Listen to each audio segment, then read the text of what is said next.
Wellness begins at the grocery store. What's placed in carts ultimately goes in our bodies. So a shopping list filled with natural, whole foods is ideal. Eating the right foods can be the difference between feeling energized or sluggish all day. But our abundance of fresh produce doesn't mean feel-good magic has been worked on the lives of Southwest Floridians. Many are in the dark about how to preserve a food's nutritional integrity while preparing healthy cuisine. This is why a healthy cooking class both inspires wellness and helps to dispel trepidation about preparing natural foods. I think teaching people how to prepare healthy foods at home is important because a lot of people have grown up with bad habits. And in order to live a healthy life and be sustained throughout your life, it's important to learn how to make simple foods that will keep you going all day long instead of just caffeine and sugar and things that people put in their body to try to make themselves energized, but it doesn't really work.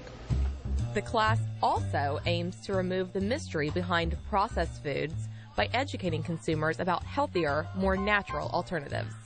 Typically, if someone walks into my class, their attention will definitely be held because I am belting out all of this stuff about the food. I'm giving them facts. For example, what's the difference between soy sauce and tamari?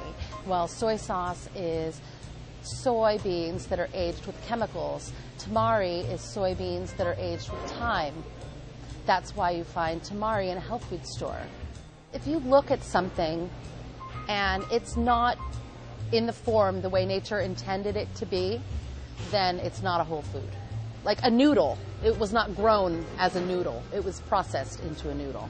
So when you have that and you have a choice between that and brown rice, if you want something that's healthier for your body, you're going to choose the whole grain. This next dish, along with their appetites, class attendees bring a pen and paper to capture the recipes as the chef belts out ingredients. Actually, it's going to have almost every color of the rainbow in it. Tonight, I'll be making several things. I'll be making greens, and I'll be sautéing them with some fresh onions and a little bit of olive oil.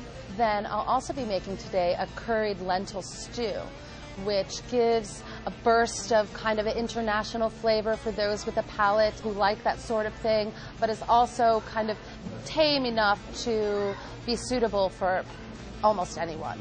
And for dessert, I'll be making raw date balls, which are really yummy. They last a long time in your fridge, and they're made with raw fruits and nuts that give your body enzymes and nourishment.